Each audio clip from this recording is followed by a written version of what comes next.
विवेकानंद ने officially join किया था फ्रीमेसन्स को। कब किया था इसके विषय में भी चर्चा करेंगे। विवेकानंद स्वयं गौमांस खाता था और पूर्व काल के हिंदू ब्राह्मण अतिथि को गौमांस से सत्कार किया जाता था, ऐसा दावा भी करता था। इसका क्या प्रमाण है, मेरे इस बयान के पीछे क्या रेफरेंस है, ये हम आगे बताएंगे। आदि शंकराचार्य, रामानुजाचार्य जी, ये सब संकुचित हृदय वाले पोंगा पंडित थे। ये कौन कहता था? तुम्हारा लाडला प्याला नरेंद्र दत्त उर्फ विवेकानंद। इसका भी रेफरेंस आगे देंगे। भगवान वेदव्यास और ब्राह्मण ऋषियों की बुद्धि मंद बुद्धि थी। उन्होंने भ्रांति, त्रुटि और द्वेष से भरे हुए विचार के कारण स्मृतियों और पुराणों की रचना की। ये किसका बयान है? विवेकानंद का बयान है। इसका भी रेफरेंस आगे देंगे। मैक्स मूलर जो है, बोर्डन प्रोफेसर बनने के लिए जो मोनियर विलियम्स से भिड़ा था, बोर्डन प्रोफेसर पर भी हम इस विषय में आगे चर्चा करेंगे। तो मैक्स मूलर वेदांतियों का भी वेदांती है, वेदांत के वास्तविक मर्म को जानने वाला है। उसको देखकर ब्रह्मर्षि वशिष्ठ का स्मरण हमें हो आता है। ये किसने कहा था? विवेकानंद ने कहा था। और मैक्स मूलर क्रिश्चियनिटी को भारत में लागू करने के लिए कितना षड्यंत्र रचा है, इसको थोड़ा भी अगर आप शोधार्थी प्रवृत्ति के होंगे तो जानते होंगे। आर्य समाज वाले सेक्टर्स में हम इस विषय में बहुत कुछ कह चुके हैं। और रामकृष्ण मिशन के आश्रम में तो सन्यासी लोग भी मांस मछली सब खाते हैं। विवेकानंद भी स्वयं खाता था, खूब अमेध्य भक्षण किया, ये सब भी बताते हैं। विवेकानंद इस्लाम और क्रिश्चियनिटी का भी बहुत प्रशंसक रहा है। ये भी क्रिश्चियन मिशनरियों का भी, हालांकि धर्मांतरण के विरुद्ध इसने लिखा है कि हिंदुओं को ईसाई नहीं बनना चाहिए, ये भी उसने कहा है। लेकिन ये सब एक बाहरी छलावा के अतिरिक्त कुछ नहीं, क्योंकि उसकी आंतरिक विचारधारा पर जब हम चर्चा करेंगे तो आपको बहुत कुछ ऐसा पता चलेगा जो आप नहीं जानते हैं। आगे विवेकानंद कैसे गांजा फूका करता था, गांजा फूक कर बातें किया करता था, इस विषय पर भी हम आगे चर्चा करेंगे। विवेकानंद कैसे भगवान श्री रामचंद्र जी, भगवान कृष्ण, भगवान शिव इत्यादि के स्थान पर रामकृष्ण परमहंस की पूजा करवाने लगा था। और जो हमारे शास्त्रीय सनातनी देवी देवता हैं उनको भूल जाओ, ऐसा कहता था युवाओं को। इस पर भी हम सप्रमाण चर्चा करेंगे। अब जीसस क्राइस्ट के ऊपर विवेकानंद के विचार क्या हैं, पैगंबर के ऊपर विवेकानंद के विचार क्या हैं, इस्लाम पर विवेकानंद के विचार क्या हैं, इन सब विषयों में हम आपको बताएंगे। और सबसे बड़ी बात कि विवेकानंद वेदों के विषय में जो बातें कहता है उनका विवेकानंदी पक्ष क्या है और उनका धर्मशास्त्री पक्ष क्या है, इस पर भी हम आपके समक्ष चर्चा कर रहे हैं। एक पुस्तक है, बंगाली में है, उसको हम इंग्लिश में या हिंदी में ट्रांसलेट करके आपको बताएंगे। मैंने अपने बांग्लादेशी मित्रों से उस बंगाली ट्रांसलेशन का ऑथेंटिक, बंगाली एडिशन का ऑथेंटिक ट्रांसलेशन कराया है, तो हम आपको बता रहे हैं। पुस्तक का नाम ध्यान से सुनना, पुस्तक के प्रकाशक का नाम ध्यान से सुनना, पुस्तक का एडिशन, पुस्तक का पेज नंबर, पुस्तक का विषय ध्यान से सुनना। बाद में कमेंट में पूछते हो कहां लिखा है बताओ, तो वीडियो में हम सारी बात बताते जा रहे हैं। पुस्तक का नाम है स्वामी विवेकानंद वाणी और रचना, और 20वां संस्करण इसका है, छपा बंगाली में। किसने छापा है? उद्बोधन कार्यालय ने छापा है। स्वामी विवेकानंद वाणी और रचना ये छापा है उद्बोधन कार्यालय ने, 20वां संस्करण से बता रहा हूं। उसके खंड 10 के पृष्ठ 189 को देखना, 189 पेज नंबर, वॉल्यूम है 10th, एडिशन है 20th। पुस्तक का नाम है स्वामी विवेकानंद वाणी और रचना, और किसने छापा है, पब्लिशर कौन है? उद्बोधन कार्यालय। रेफरेंस मिल गया। अब लिखा क्या क्या है सो बता रहा हूं, इसी पुस्तक से बता रहा हूं आगे। प्राचीन प्रथा के अनुसार जो हिंदू गौमांस नहीं खाता वो प्योर हिंदू नहीं है। खांटी हिंदू शब्द है ना, खांटी हिंदू मतलब प्योर हिंदू नहीं है। किसने कहा? विवेकानंद ने कहा। रेफरेंस बुक का बता चुका हूं। आगे आप देखो 9th वॉल्यूम देखोगे, नवा खंड, उसमें 28वां पेज देखोगे, उसमें क्या कहता है विवेकानंद? 20 से लेकर 22nd एडिशन तक का ये सब रन करेगा। मनु आदि संहिता, ज्यादातर पुराण और महाभारत के ज्यादा अंश बुद्ध के जन्म के बहुत बाद में हुआ। मतलब कहने का अर्थ है इसका कि जो मनुस्मृति है और अधिक पुराण महाभारत के अधिकतर अंश बुद्ध के जन्म के बाद मिलावट करके जोड़ दिए गए। ये इस मूर्ख का प्रलाप है प्रक्षिप्तवादी विचारधारा को बढ़ाने के लिए, क्योंकि जॉन मूर भी मत परीक्षा में इसी बात को जोड़ दे रहा था कि ये सब प्रामाणिक नहीं है, ये सब तो बाद के लोगों ने जोड़ तोड़ दिया। इसीलिए विवेकानंद भी उसी विचारधारा को आगे बढ़ाने में लगा हुआ है। आगे देखो क्या कहता है, जो 9th वॉल्यूम है उसमें थोड़ा सा और आगे बढ़ोगे, इसी प्रकरण के आगे, ये तो 28वें पेज से बताया ना, तो स्वामी विवेकानंद वाणी और रचना पब्लिश्ड बाय उद्बोधन कार्यालय, उसमें 22nd एडिशन को देखोगे, 9th खंड जो उसका है 9th वॉल्यूम, उसके 31st पेज को, 31वें पृष्ठ को देखोगे, वहां क्या लिखा है? वेदों में कहीं पर भी शूद्र के उपवीत की बात नहीं है। सूत्र सूत्र सूत्र मतलब धागा, रस्सी ना। वेदों में कहीं पर भी सूत्र के उपवीत की बात नहीं है, गोभिल गृह सूत्र में भी नहीं है। अब पूरे वेद के वांग्मय को हम अभी नहीं बताएंगे क्योंकि आवश्यक भी नहीं। यहाँ गोभिल गृह सूत्र में भी नहीं है ऐसा जो गोभिल गृह सूत्र का नाम लिया। अब हम वहां से आपको बताएंगे बाद में, पहले ये रेफरेंस दे रहे हैं, उसके बाद हम गोभिल गृह सूत्र पर भी आएंगे। ये क्या लिखता है विवेकानंद वाणी और रचना में, 9th वॉल्यूम, पेज देखना 71-72 में। शंकराचार्य की बुद्धि तीव्र थी लेकिन वो उदार नहीं थी। उन्होंने बौद्धों को तर्क में हराकर जला के मारा। उधर बौद्ध तो महान था। बौद्ध बहुजन सुखाय बहुजन हिताय की बात करते थे और एक छाग शिशु के प्राण त्याग करने को राजी थे। मतलब बकरा भी काट दो अगर, तो बौद्ध लोग उसको बचाने के लिए अपनी जान देने के लिए तैयार रहते थे और बहुजन सुखाय बहुजन हिताय की बात करते थे। और शंकराचार्य तीव्र बुद्धि का था लेकिन उदार बुद्धि का नहीं था, इसीलिए उसने बौद्धों को पहले हराया फिर जलाकर मार दिया। ये किसने कहा? ये विवेकानंद ने कहा।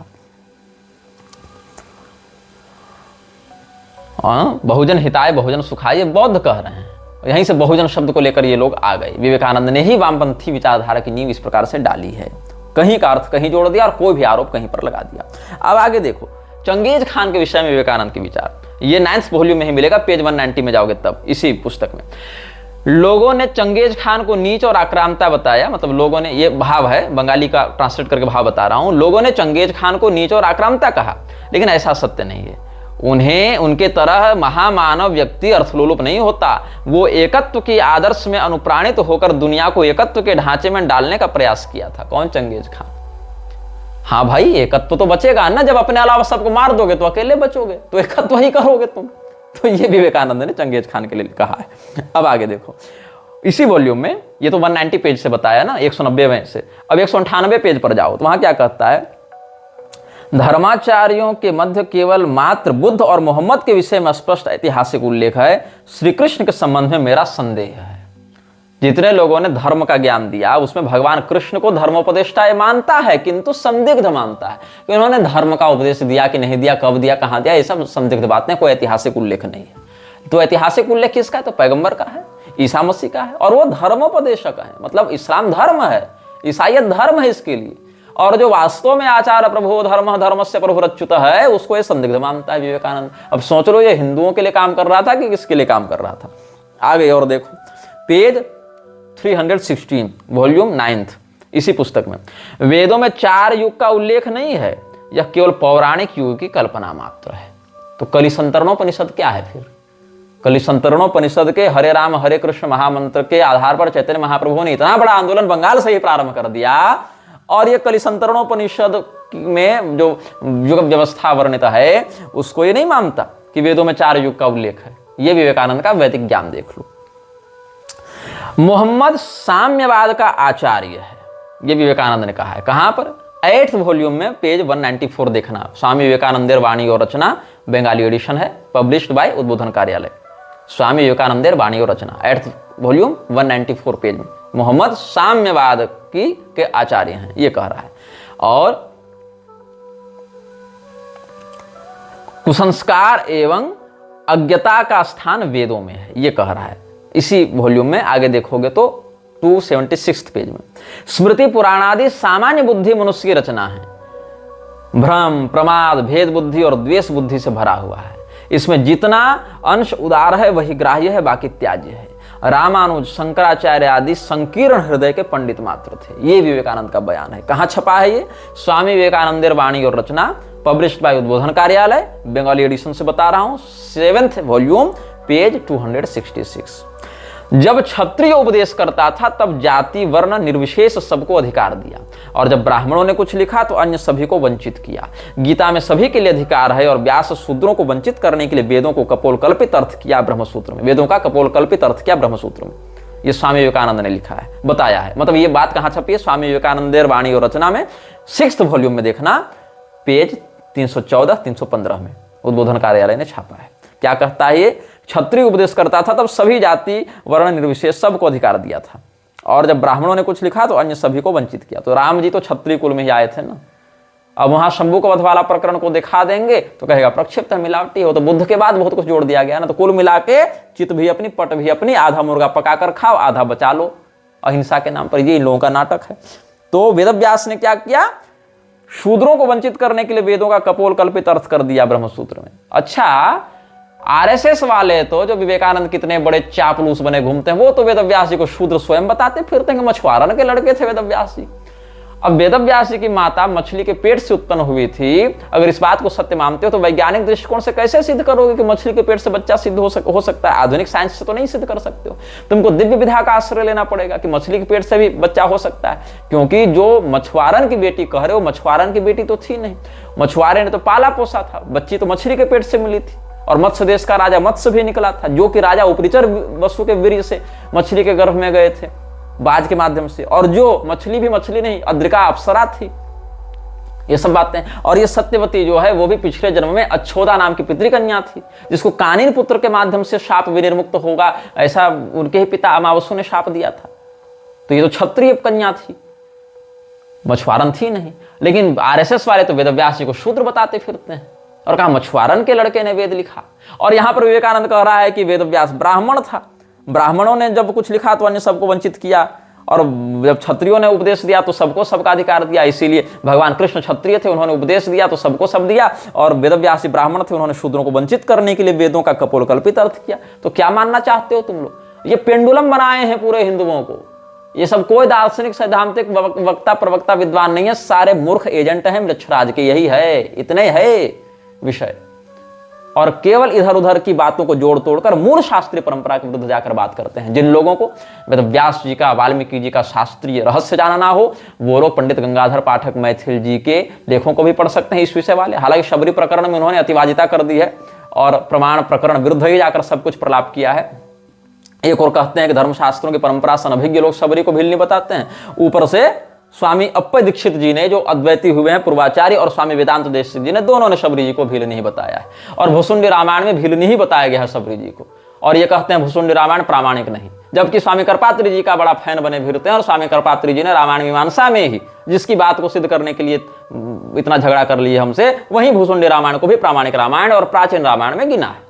तो कुल मिलाकर यही 2-3 विषय में इनका पूरा का पूरा लेख खंडित हो जाता है। लेकिन चलो ठीक है, उस विषय को यहाँ हम नहीं घसीटेंगे अधिक। लेकिन वेदव्यास जी और वाल्मीकि जी पर, सूत जी पर इनका अच्छा लेख है, उसको पढ़ना चाहिए आप सबको। और संक्षेप में समझना चाहते हो तो हमारी पुस्तक उत्तरकांड प्रसंग एवं संन्यासाधिकार विमर्श में पढ़ लेना, अथवा वेबसाइट पर भी वेदव्यास वाल्मीकि बाय निग्रहाचार्य ऐसे सर्च करोगे तो वेबसाइट इत्यादि पर भी ऑनलाइन प्राप्त हो जाएगा। हमने अपने मुख्य चैनल पर बहुत पहले इस पर वीडियो भी बनाकर डाला हुआ है। अस्तु, अब शंकराचार्य महामनीषी था, लेकिन मुझको लगता है कि उनका हृदय मस्तिष्क के अनुरूप नहीं था, ये कहना है विवेकानंद का। 5th वॉल्यूम जो है स्वामी विवेकानंद वाणी और रचना, उसके पेज 123 से बता रहा हूं। भारत में एक काल था जब गौमांस भोजन न करने से किसी भी ब्राह्मण का ब्राह्मणत्व रहता ही नहीं था। मतलब ब्राह्मण को ब्राह्मण बने रहने के लिए गौमांस खाना अनिवार्य था। लेकिन विवेकानंद तो कह रहा था, जो संस्कृत की कोई चिट्ठी नहीं लिखा था जिसमें इमिटेशन ऑफ क्राइस्ट वाली पुस्तक भी भेजा था, जिसका वर्णन हम पहले कर चुके हैं, उस चिट्ठी में तो ये कह रहा था कि जन्मना वर्ण व्यवस्था नहीं है, कर्मणा है।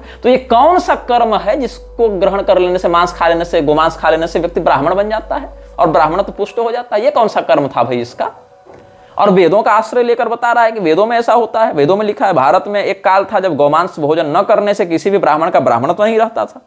ये कहां छपा है? तो स्वामी विवेकानंदेर वाणी और रचना, 5th volume, page 48, Bengali edition, published by Udbodhan कार्यालय।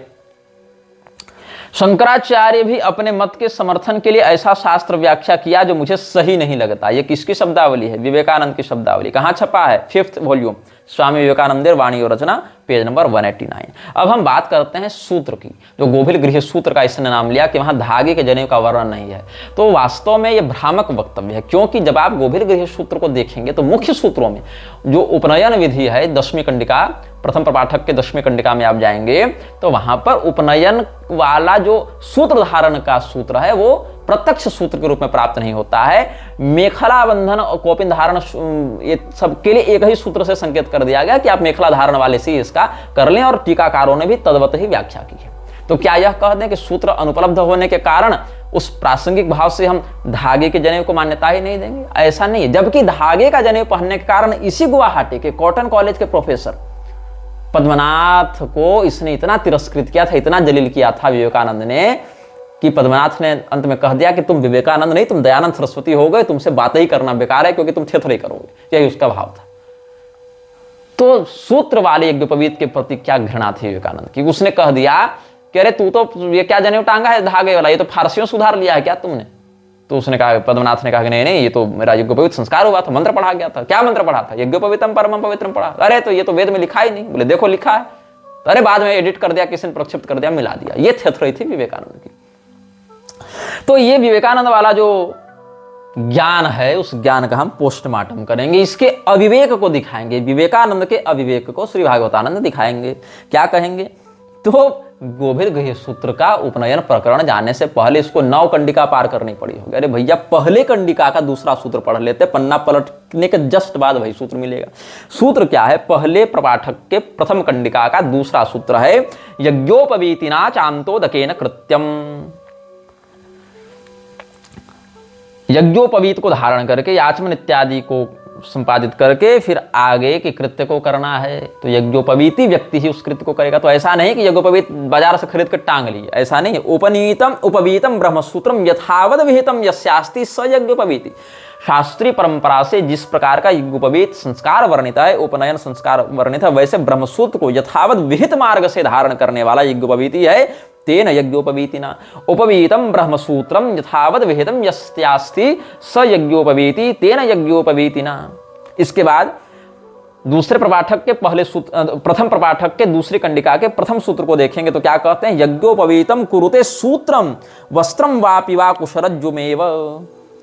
यज्ञोपवीतम कुरुते सूत्रम, इसी सूत्र से खंडित हो जाता है विवेकानंद का प्रलाप। गोभिर्गृह सूत्र से ही प्रमाण दे रहा हूं। क्या विवेकानंद ने विवेक दिखाया? समझ में बात नहीं आती।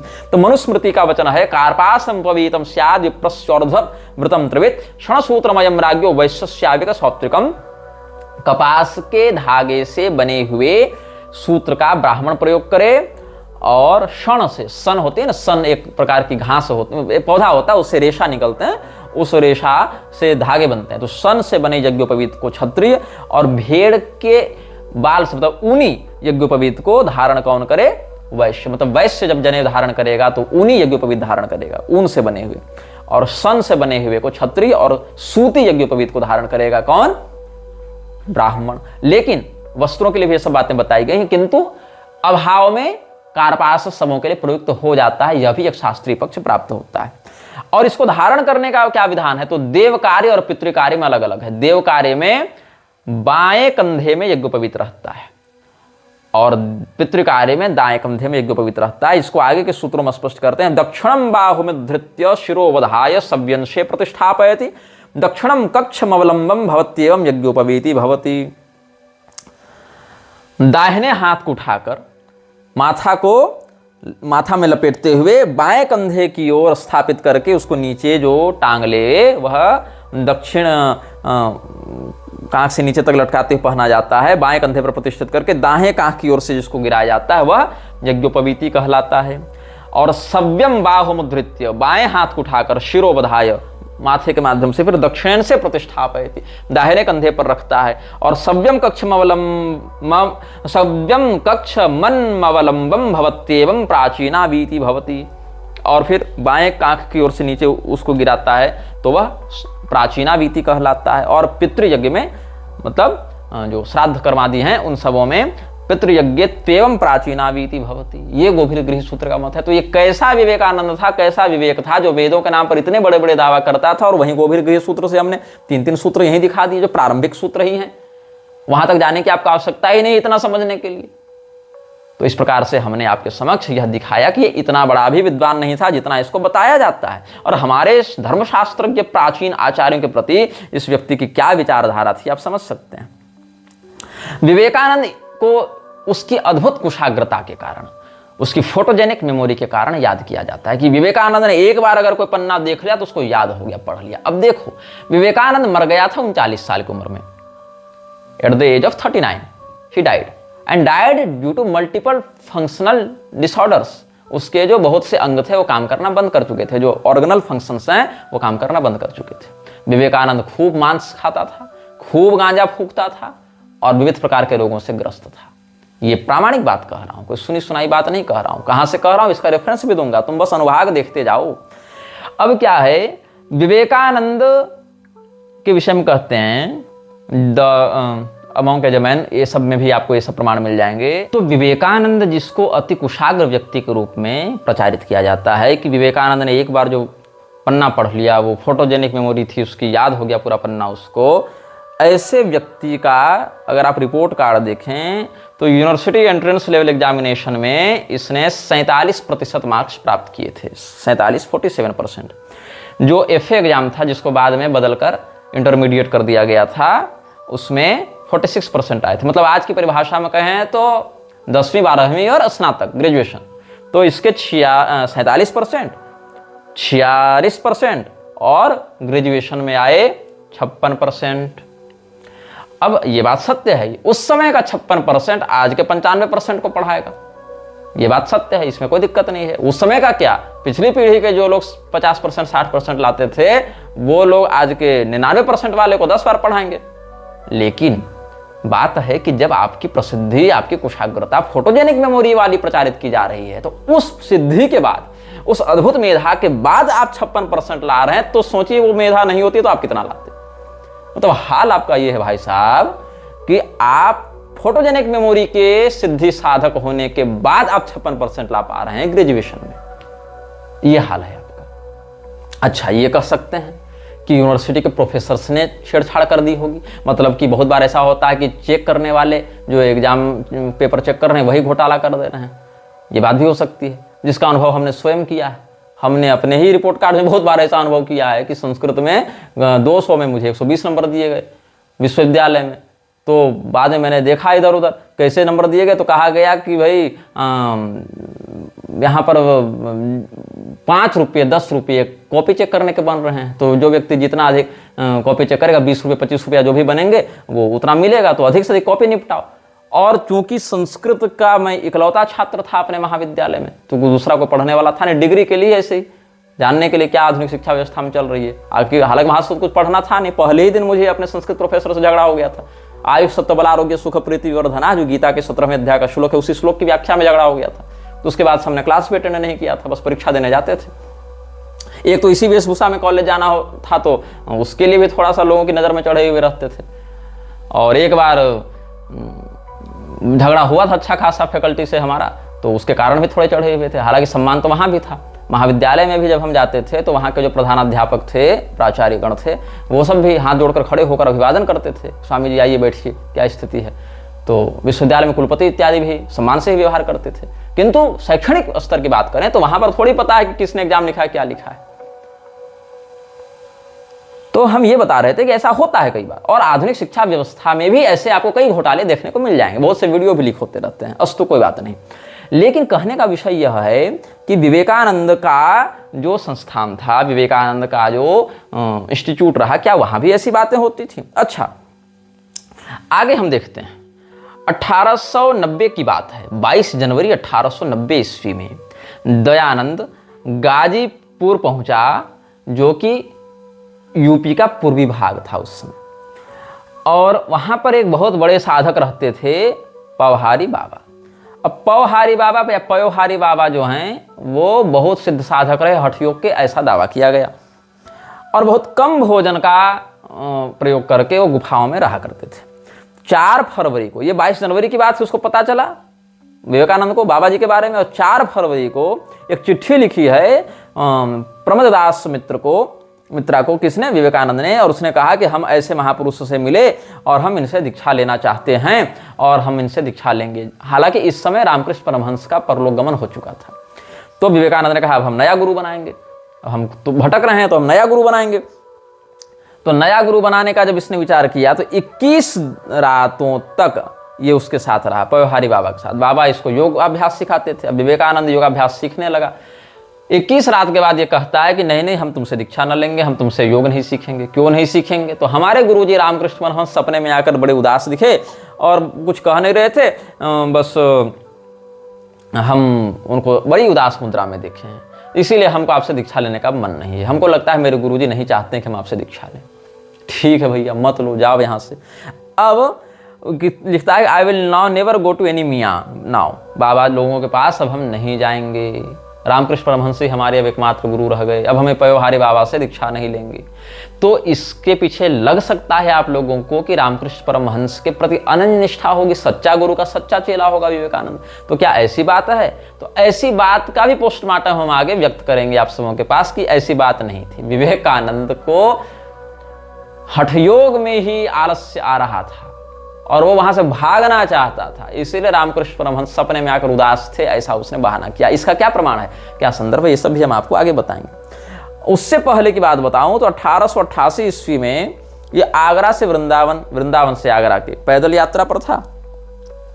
एक व्यक्ति सड़क किनारे बैठा दिखा। सड़क किनारे एक व्यक्ति बैठा दिखा, क्या कर रहा है भैया? तो चिलम तैयार कर रहा है।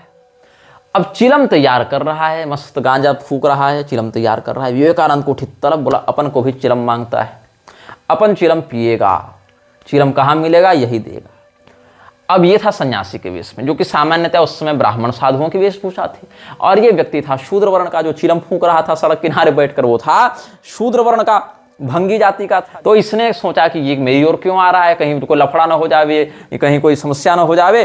तो ये जब गया चिलम मांगने विवेकानंद के पास, तो कहा कि आप तो साधु हैं, महाराज यू आर साधु है ना, आई एम भंगी। उसने कहा मैं भंगी जाति का हूँ, आप साधु हैं तो आप मुझसे चिलम कैसे लेंगे? तो विवेकानंद ने क्या कहा, I am sanyasi, I have left all caste and family ties aside, why shouldn't I smoke a bhangi chillum. अरे हम सन्यासी हैं, हमने जाति बंधन तोड़ दिया, हमने परिवार बंधन तोड़ दिया, हम भंगी का चिलम क्यों नहीं पी सकते? तो सन्यासी बाबा परिवार का मोह तोड़ दिए, सन्यासी बाबा जाति बंधन तोड़ दिए, लेकिन सन्यासी बाबा चिलम का बंधन नहीं तोड़ सके। समझ गए? तो उस व्यक्ति ने सोचा ये साधु मेरे पास क्यों आ रहा है, मेरे पास तो कुछ नहीं है। विवेकानंद ने कहा असली माल तुम्हारे पास है, हम तो आएंगे तुम्हारे पास। तो मतलब यहां पर याद आते हैं अवध ओझा साहब कि ओ भाई साहब, ये होती है असली राजा वाली मेंटेलिटी। आप मान लीजिए कि आप राजा हैं ना, ये होती है असली राजा वाली मेंटेलिटी। भाई साहब क्या भांग पी के भंड पड़े हुए हैं और दुनिया आपको महर्षि महर्षि कह रही है। भारत का राष्ट्रपिता छोड़ो, राष्ट्रपितामह कह रहा है आर्य समाज दयानंद को। आप भांग पी के भंड पड़े हुए हैं, आपको दुनिया महर्षि बोल रही है, वेदों का उद्धारक बोल रही है, क्रांतिकारी बोल रही है, पाखंडियों का विध्वंसक बोल रही है, और उधर आपका चेहरा जगदीश्वरानंद छापे जा रहा है ताबड़तोड़ कि दयानंद सरस्वती तो आकाश में उड़ता था, और भाई साहब आप भंग के भंडई में एकदम पड़े हुए हैं। ये होती है साहब असली राजा वाली मेंटलिटी। इधर आप विवेकानंद हैं, नरेंद्र दत्त हैं, आप उधर सड़क किनारे चिलम फूंक कर आप भी भंड पड़े हुए हैं, और दुनिया आपको युवाओं का आदर्श बता रही है, दुनिया आपको महान वेदांती हिंदू धर्म का प्रचारक बता रही है। आप एकदम गांजा के नशे में कह दे रहे हैं कि असली वेदांती तो मैक्स मूलर है, वेदांतियों का भी वेदांती मैक्स मूलर है, और शंकराचार्य तो पोंगा पंडित था, और दुनिया जय जयकार कर रही है, आह क्या क्रांतिकारी वक्ता हमें प्राप्त हुआ है। आप कह रहे हैं कि मेरी मौत का उत्तरदायी ये हिंदू लोग हैं, इन लोगों ने मुझे कॉपिन पहनाकर मधुमेह का रोगी बना दिया। Yes, this is right. Vivekananda ने दावा किया था कि उसको डायबिटीज इसीलिए हुआ क्योंकि लोगों ने उसको अंडरवियर पहनने से रोक दिया और उसको कॉपिन पहना दिया, इसके लिए उसको डायबिटीज हो गया और वो मर रहा है। ये विवेकानंद का दावा था। कहां यह दावा किया गया, इसका भी प्रमाण आगे दूंगा, अभी बस सुनते जाओ, बहुत मजा आने वाला है। आपकी बात पर लोग विश्वास कर ले रहे हैं। ये होती है राजा वाली मेंटेलिटी कि आप गांजा फूकर भंड पड़े हैं, आप कह दे रहे हैं कि मुझे कॉपिन पहनाकर डायबिटीज का मरीज बना दिया गया, और उसके बाद आपकी जयंतियां हो रही हैं, स्मारक बन रहे हैं, और फोटो में टांग रही है पिछली पीढ़ी आपको, विवेकानंद को फोटो में फ्रेम करके टांग रही है, अगली पीढ़ी उसको हाथों हाथ ले रही है। आज की पीढ़ी में आईआईटी बाबा है, आईआईटी बाबा ने आईआईटी क्रैक किया है, ये आईआईटी क्रैक बाबा है, ये केवल क्रैक बाबा है, पिछली पीढ़ी का बाबा है, ये नई पीढ़ी का बाबा है साहब। ये है आपका राजा वाला विचार, ये है राजा वाली मेंटेलिटी कि आप भांग पी के भंडासुर बने हुए हैं, इधर गांजा पी के फूंक के एकदम भंडासुर बने हुए, और दुनिया आपको महर्षि बता रही है, क्रांतिकारी बता रही है, योगी राज बता रही है। ये स्वैग है ना इन लोगों का। अरे क्या पारंपरिक आचार्य इस स्वैग को प्राप्त करेंगे? तो ये सब बातें जो विवेकानंद की हैं, ये सब कहां लिखी हैं, कैसे लिखी हैं, किसने लिखी हैं? विवेकानंद ने खुद लिखी हैं कि किसी उसके निकटवर्ती निवेदिता जैसे लोगों ने लिखी हैं? कहां कहा विवेकानंद ने? इन सब विषयों पर हम चर्चा कर रहे हैं। विवेकानंद के समकालीन अवस्था में फ्रीमेसन्स ने 4 लोगों को स्पॉन्सर किया था। पहला व्यक्ति था इस्लाम की ओर से खड़ा होने वाला मोहम्मद अब्दूह इस्लाम की ओर से खड़ा होने वाला व्यक्ति था। इन सभी लोगों के चित्र भी मैं सार्वजनिक करूंगा। ईसाइयत की ओर से खड़ा होने वाला था जॉफ्री फिशर, जो कैंटरबरी का आर्च बिशप भी था। ये क्रिश्चियनिटी की ओर से खड़ा हुआ था। जो जुडाइज्म यहूदियत का इजराइल ब्रॉडी था, वो चीफ रब्बी था उस समय, वो जुडाइज्म की ओर से फ्रीमेसन्स ने खड़ा किया था। एंड गेस व्हाट, हिंदुइज्म की ओर से सनातन धर्म की आड़ में कौन खड़ा किया गया था? स्वामी विवेकानंद। और फ्रीमेसन्स के अलग अलग लॉज ने इसको इनिशिएट किया था। जैसे जो मोहम्मद अब्दू था, उसको लॉज 1355 कायरो में, Kawkab al Sharq lodge 1355 Cairo में इनिशिएट किया गया था। और anchor and hope lodge number 1 Kolkata से इनिशिएट किया गया था स्वामी विवेकानंद को फ्रीमेसन्स के तहत। Old Reptonian lodge number 3725 London से इनिशिएट किया गया था archbishop of Canterbury Geoffrey Fisher को ईसाइयत की ओर से। और duke of Sussex lodge number 48 Melbourne से यहूदियत की ओर से इजराइल ब्रॉडी को, जो चीफ रब्बी था, उसको प्रमोट किया गया था। ये 4 लोगों को खड़ा किया गया था। इसमें विवेकानंद के अलावा आपने कितनों के नाम सुने, लेकिन ये चारों एक ग्रुप के लिए काम कर रहे थे। 4 अलग अलग लॉज से इनिशिएट करके 4 अलग अलग मान्यताओं के ऊपर से लोगों को वक्ता बनाकर प्रमोट किया गया था। और विवेकानंद फ्रीमेसन्स का सदस्य कब बना, इसके विषय में हम आपको बता रहे हैं। विवेकानंद ने फ्रीमेसन्स ज्वाइन करने के लिए अप्लाई किया था 1884 ईस्वी के 19 फरवरी को। और जैसा कि हमने बताया है कि फ्रीमेसन्स, इल्यूमिनाती, म्लेच्छराज की संस्थाओं से जुड़े लोग कितनी डेमन समनिंग्स करते हैं, कितना कुछ करते हैं। क्या हुआ, 1884 ईस्वी के 19 फरवरी को नरेंद्र दत्त ने फ्रीमेसन्स बनने के लिए अप्लाई किया। और 20 फरवरी, 21 फरवरी, 22 फरवरी, जाते जाते 23 फरवरी 1984 को, मतलब एप्लीकेशन के 3 दिनों के बाद इसके पिता की, विश्वनाथ दत्त की मृत्यु हो गई। आप आज फ्रीमेसन्स के लिए अप्लाई करते हैं, 3 दिन बाद आपके पिताजी निकल लेते हैं, ठीक। लेकिन आपने फ्रीमेसन्स से संबंध नहीं तोड़ा। आप अप्रैल के 5 तारीख को, 5 अप्रैल 1884 को फ्रीमेसन की परीक्षा उत्तीर्ण करते हैं, फ्रीमेसन के एंट्रेंस को पास करते हैं। 15 अप्रैल 1884 को फेलोक्राफ्ट मेसन की आपको उपाधि दी जाती है। और 20 मई 1884 को आप मास्टर मेसन बन जाते हैं। अब विवेकानंद उर्फ नरेंद्रनाथ को, या नरेंद्रनाथ उर्फ विवेकानंद को यह प्राप्त हो गया। और influence of Vivekananda and Vedanta on freemasonic ideas, इस नाम से तारकनाथ तरफदार ने एक पुस्तक भी लिखी है। अब विवेकानंद और फ्रीमेसन्स का जो संबंध है वो कोई छिपा हुआ संबंध नहीं है। आप थोड़ा सा भी शोधात्मक विचार रखते होंगे तो आप इसको बहुत सरलता से देख लेंगे, सार्वजनिक इन विषयों को आप जान जाएंगे। फ्रीमेसन्स के भारत में बहुत से लॉज हैं और हजारों प्रतिष्ठित लोग इनके अनुयायी भी बने हुए हैं। फ्रीमेसन्स ने विवेकानंद को इनिशिएट इसीलिए किया ताकि विवेकानंद की वक्तृत्व शैली का आश्रय लेकर पश्चिम जगत में उसको प्रभावशाली वक्ता के रूप में स्थापित किया जाएगा। और पश्चिम जिसको हाथों हाथ सम्मान देता है, भारत की जनता भी उसके पीछे पागल होकर घूमने लग जाती है, उसको सब कुछ मान लेती है। अब जो W.L. विमसर्स्ट ने लिखा है, WILMSHURST इसके नाम की वर्तनी, उसने पुस्तक लिखी है मीनिंग ऑफ मिशनरी। उसमें एक कोट मैं करना चाहूंगा उस पुस्तक से, the religions of the world तो all aiming at teaching truth express that truth in different ways. विश्व के सभी रिलीजन्स, और यहाँ हिंदू धर्म को भी रिलीजन में ही गिनेगा, ये सभी एक ही बात को उपदेश कर रहे हैं, सत्य का उपदेश। हालांकि सत्य बताने का तरीका इन सबों का अलग अलग है। और इसी बात को घुसाते हुए, इसी मैसोनिक आइडिया को रामकृष्ण परमहंसोपनिषद नाम से फर्जी उपनिषद लिखकर कृष्ण यजुर्वेदीय उपनिषद की आड़ में डालते हुए किसने प्रचारित किया था? स्वामी हर्षानंद गिरी ने, जो कि रामकृष्ण मिशन का एक व्यक्ति है। तो विवेकानंद के साथ साथ और बहुत से लोग उस समय, जैसे देशबंधु की उपाधि थी CR दास को, वो MR जयकर, C राजगोपालाचारी और AL Mudaliar, BG Kher, CP Ramaswamy Iyer, इन सभी लोगों के नाम आप गूगल में सर्च कर लेंगे तो पता चल जाएगा ये सब कौन कौन। ये सारे लोग फ्रीमेसन्स से जुड़े हुए थे।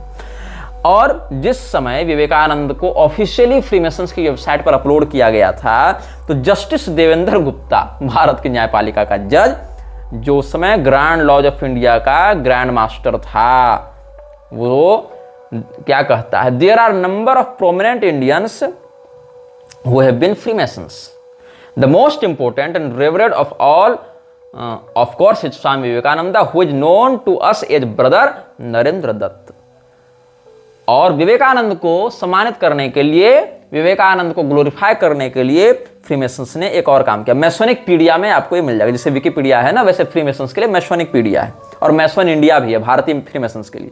तो कन्याकुमारी लॉज विवेकानंद 254 ये 12 फरवरी 1985 ईस्वी को खोला गया, और नागपुर लॉज विवेकानंद के नाम से खोला गया 2 अप्रैल 2010 को। और अब जाने कि नागपुर में ही आरएसएस का मुख्यालय है। आरएसएस की स्थापना करवाने के लिए गायकवाड़ फैमिली ने बहुत जोर दिया है, और आरएसएस विवेकानंद का बहुत बड़ा पैरोकार भी है। विवेकानंद का पहले ये लोग अपने सदस्य के रूप में वर्णन करने से बचते थे। जैसे दयानंद सरस्वती का निकटवर्ती संबंध रहा है फ्रीमेसन्स से, किंतु दयानंद सरस्वती को ये लोग खुलेआम अपने अनुयायी के रूप में स्वीकार करना नहीं चाहते। वाया थियोसोफिकल सोसाइटी ये स्वीकार करते हैं कि आर्यन मेसोनरी और थियोसोफिकल सोसाइटी का आर्य समाज से संबंध है, लेकिन सीधे सीधे फ्रीमेसन से बचता है ताकि हिंदुओं को भ्रमित करने में सुविधा हो। लेकिन विवेकानंद के समय लोगों ने खुद मांग की कि आप उसको अगर इनिशिएट किए तो उसको उचित सम्मान मिलना चाहिए, क्योंकि ऑफिशियली इसने रिचुअल्स में भाग लिया था। दयानंद ने ऑफिशियली फ्रीमेसन्स के रिचुअल्स में भाग नहीं लिया था, इसीलिए उस व्यक्ति को ये लोग आधिकारिक रूप से फ्रीमेसन्स का मेंबर नहीं बताना चाहते। हालांकि इन्फ्लुएंस्ड वही था, उसके जो ब्रांचेज थे, उसकी जो शाखाएं थी, उससे आर्य समाज जुड़ा हुआ है आंतरिक रूप से। और ये बात आर्य समाजियों को भी नहीं पता, बताओगे तो भड़क जाते हैं। उपदेशो मूर्खाणाम प्रकोपाय न शांत, यही चरितार्थ करते हुए। लेकिन विवेकानंद चूंकि इनिशिएट किया गया था ऑफिशियली, एक लॉज के तहत उसको इनिशिएट किया गया था anchor and hope number 1 Kolkata से, तो इसीलिए उसको ऑफिशियली इन्होंने अपनी वेबसाइट पर अपलोड भी किया था। और many brethren has requested that write up about Swami Vivekananda as a freemason should appear in our website. ये रेवरेंड ब्रदर, पवित्र सम्मानित ब्रदर आर रत्ना स्वामी ने, फ्रीमेसनिक ब्रदर कहते हैं लोगों को ना, ये सब आप लोग नहीं कहते हैं ब्रो कोड, ब्रदर कोड और हेलो ब्रदर, हाय ब्रो। ये ब्रो कहां से आया है? फ्रीमेसन टर्मोलॉजी है ब्रो कहना। ये ब्रो मतलब ब्रदर और सिस मतलब सिस्टर वाला नहीं है। हर फ्रीमेसनरी अपने दूसरे फ्रीमेसनरी को ब्रदर ही कहता है, इसीलिए ये लोग स्वामी विवेकानंद की अपेक्षा ऑफिशियली नेम ब्रदर और उससे पहले आर लगाते हैं। आर मतलब रेवरेंड, मतलब सम्मानित, आदरणीय, माननीय, महोदय। तो रेवरेंड ब्रदर नरेंद्रनाथ दत्त, तो R.ब्रो नरेंद्रनाथ दत्त, ऐसा ये लोग नाम लेते हैं फ्रीमेसन। ये फ्रीमेसन्स का रिचुअल्स का एक कस्टम है, ये उनकी परिपाटी है लोगों को ब्रदर कहना। तो ये जो ब्रो का जो है ना, ब्रो कोड और ब्रो हर बात में लगाने का, ये फ्रीमेसनरी ट्रेंड ही है जो तुम्हारे अंदर घुसा हुआ है। तो इस प्रकार से और फ्रीमेसनरी का आप वेबसाइट देखेंगे तो यहाँ विवेकानंद के नाम से जो सेक्टर बना हुआ है, grand lodge of British Columbia and Yukon, यहाँ से आप देखेंगे तो Swami ji is the only Indian whose biography has been published by this lodge. ये भी आपको बात समझ में आएगी विवेकानंद को ग्लोरीफाई करने के लिए। और विवेकानंद की प्रतिमाएं भी इन लोगों ने आधिकारिक रूप से लगवाई हैं, और ब्रो नरेंद्रनाथ दत्त इस नाम से ही उसको लिखा गया है। Artist perception of Swami Vivekananda as freemason, और ऊपर नाम लिखा है ब्रो नरेंद्रनाथ दत्त, ब्रदर। मैंने आपको बताया ना, हालांकि रेवरेंड नहीं लिखा है, आर नहीं लगाया है, लेकिन ठीक है। ऊपर फ्रीमेसन्स का लोगो है, बीच में विवेकानंद की मूर्ति है, और नीचे लिखा गया है ब्रो नरेंद्रनाथ दत्त। ये विवेकानंद का वास्तविक इतिहास है। स्वामी विवेकानंद फ्रीमेसन्स बने हैं, इसका वर्णन कहां मिलेगा? The life of Swami Vivekananda volume 1, और उसका हिंदी अनुवाद देखें, युग नायक विवेकानंद वॉल्यूम 1 पेज 80 क्या कहता है। और वहां पर आप देखें तो लाइफ ऑफ स्वामी विवेकानंद के पेज 117 और 118 में मिलेगा। Eastern and western disciples return by his eastern and western disciples, यहां मिलेगा। क्या वर्णन है इस पुस्तक में कि 19 फरवरी 1884 ईस्वी को नरेंद्रनाथ दत्त ने anchor and hope lodge number 234 को ज्वाइन किया, जो कि grand lodge of India number 1 इस रैंकिंग के साथ चल रहा है, इस सीरियल के साथ चल रहा है, ज्वाइन किया। 3 दिन के बाद उसके पिता की मौत हो गई। वीसी बनर्जी और निमाय चंद्र बसु जो नरेंद्रनाथ दत्त के पिता विश्वनाथ दत्त के मित्र थे, उसमें वीसी बनर्जी तो पहले से फ्रीमेसन्स का सदस्य था, वही इस व्यक्ति को फ्रीमेसन्स में इनिशिएट करवाता है और इस लॉज के वे एक्टिव मेंबर्स भी थे। मतलब विवेकानंद के पिता के मित्रों ने ही विवेकानंद को घुसाया ब्रदर नरेंद्रनाथ दत्त के नाम से फ्रीमेसन्स में। After joining the Masonic Lodge, Narendranath Dutt passed their test on April 5, 1884 and was raised to the degree of Master Mason on May 20th of the same year। और यही कारण है कि इस घटना के 10 साल के बाद जब विवेकानंद शिकागो में कुछ समस्याओं का सामना कर रहा था, तो जीसी कॉनर जो वहां फ्रीमेसनरी उच्चाधिकारी था, उसने शिकागो के फ्रीमेसन्स को निर्देश पत्र जारी किए थे कि विवेकानंद को किसी प्रकार की समस्या नहीं होनी चाहिए, विवेकानंद को हर प्रकार की सुविधा मुहैया कराई जाए। अच्छा, विवेकानंद कितना बड़ा झूठा था ये आप देखना, जब इसने एक चिट्ठी लिखी है प्रोफेसर जॉन हेनरी राइट को। एक और खेतरी के राजा अजीत सिंह ने इसको अच्छी स्पॉन्सरशिप दी हुई थी, दूसरी ओर फ्रीमेसन्स इसको हाथों हाथ सपोर्ट कर रहे थे, लेकिन फिर भी विक्टिम कार्ड कैसे खेला है विवेकानंद ने। यह चिट्ठी लिखी गई थी डियरबॉर्न एवेन्यू 541 18 जून 1894, 18 जून 1894 को 541 डियरबॉर्न एवेन्यू से चिट्ठी लिखी थी विवेकानंद ने। किसको लिखी थी? प्रोफेसर जॉन हेनरी राइट को। क्या लिखता है? डियर अध्यापक ji, excuse my delay in sending the other letters, I could not find them earlier, I am going to New York in a week. मतलब आपके पत्र हमको समय पर नहीं मिल पाए, इसीलिए हम समय पर उत्तर नहीं दे पाए, इसके लिए क्षमा कर दीजिएगा अध्यापक जी। प्रोफेसर साहब, हम 1 सप्ताह में न्यूयॉर्क जाने वाले हैं, हमको पता नहीं हम इधर वापस आएंगे कि नहीं आएंगे, इसीलिए चिट्ठियां यहाँ वापस मत भेजिएगा जब तक हम आपको दूसरा पता दूसरी चिट्ठी में नहीं बताते, हमसे पत्र व्यवहार मत कीजिएगा। ये सब आगे करते हुए मिसेस बैगली का इसने कुछ नाम लिया है और ये कहता है कि यहाँ पर मुझे बहुत सम्मान मिला, a complete stranger here without even credentials.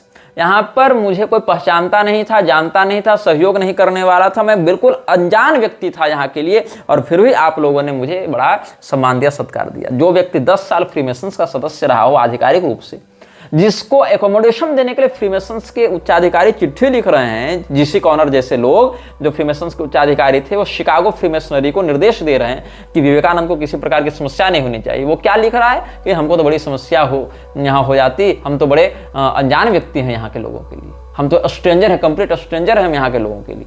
जबकि फ्रीमेसनरी जो ब्रदरहुड चलाती है, वहाँ कोई व्यक्ति किसी के लिए अनजान नहीं होता है, ये सारे लोग एक दूसरे सिंडिकेट से जुड़े हुए होते हैं। और यहाँ पर विवेकानंद कहता है मेरा बड़ा तिरस्कार किया गया लोगों के द्वारा जब उन्होंने भारतीय वेशभूषा में हमको देखा। ये सब बातों पर भी हम आगे सप्रमाण चर्चा करेंगे कि कब कहा, कहाँ कहा, किसके सामने कहा विवेकानंद।